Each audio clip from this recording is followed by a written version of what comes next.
Yo boys, what's going on? It's Hazza here, back with another video. And if you saw my yesterday's video, I did my reaction to the Battlefield 1 teaser.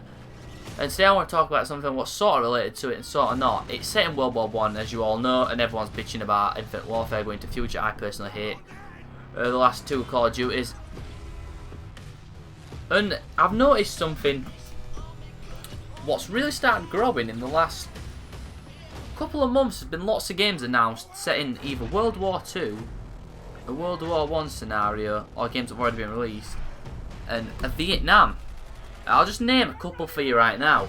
Rising Storm 2 Vietnam, I believe that's the name. Days of War, that's a World War 2 shooter. Battalion 1944, that's a World War 2 shooter. And Battlefield 1, which is a World War 1 shooter. And what I think these companies was trying to do is, there was a niche in the market. If you know what a niche is, like a gap. Because there was no World War 2 shooters and they noticed everyone wanted them. All World War 1 shooters. So Days of War, Bulkhead Mid Battalion, sorry. They noticed a gap in the market. They developed a game. They put it on Kickstarter. Then Days of War, a couple of weeks later, released their game on Kickstarter, World War 2 shooter, which also got really good funding wise. And then a couple of weeks later, after those games have both been funded, Days of War is meant to come out this month in alpha. Battlefield's announced. And that sent the fucking world into meltdown, and everyone on Twitter started putting, it was trending, RIP COD. And this might be that Battlefield overtakes it. I really fucking hope it is, but what I'm worried about now is that Battlefield 1 is going to put these other companies' sales extremely low. Only the people who've got it on Kickstarter, I think, will get it. I'm not quite sure if people, when the game comes out, will buy it, because Battlefield 1 will be it's a huge AAA game. It's not Kickstarter. There's like 300, 400 million spent on this game a year. One of the richest publishers, gaming publishers in the world. Probably only second to Activision. And looking at the trailer, it has 7 million views already, and it's been trending on Twitter. So many likes. I really want these other games to do well. Battalion 1944, I personally was so hyped for it. Before I knew Battlefield were doing World War 1. And then Days of War, I'm just scared about these games. And then there's also Rising Storm 2 Vietnam. Obviously these games have the potential to be good. Well, we'll see that if they're released, and they are hoping to release on PS4 and Xbox One. I'm just worried that people will not buy this as long as Battlefield 1 is around. I really hope I'm wrong here, boys, because these games all, to me, look like they've got potential. And today I'm going to ask the question, do you guys agree with me that lots of gaming companies and publishers are going back to World War II? This genre was silent for the last 5 years. I think the last World War II game was Brothers in Arms Hell's Highway, and I think that released in 2009, 2010, 6 years ago. Around the same time World at War released, there's not been any more notable World War shooters apart from Heroes and Generals, and that's just a free-to-play game of a low budget.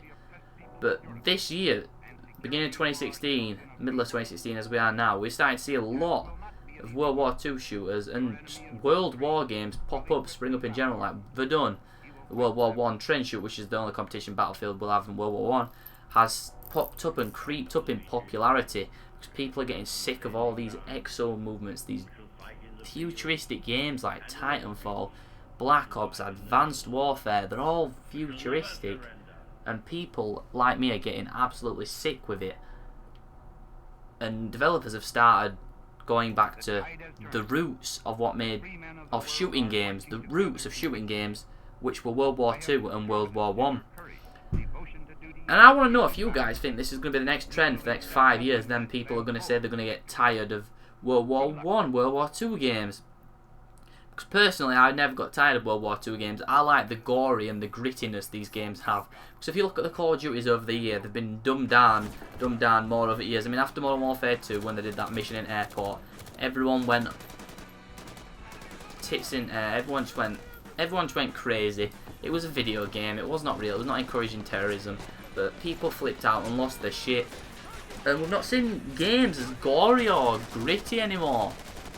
And that's something what I believe is missing from the genre. And I believe these games if successful, will bring this back.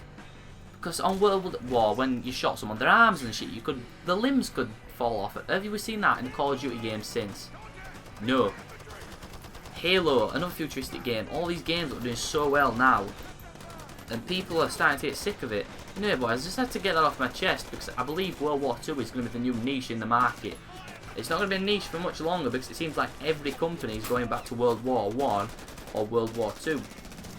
Goriness and grittiness is something we've been missing the last couple of years. Wolfenstein is the only game what's really tried to win World War II in the last 5 years, but it's always been some like cyberpunky version. Anyway, boys, that's the end of this video. If you enjoyed, smash that thumbs up. I love you all. Thank you for the support.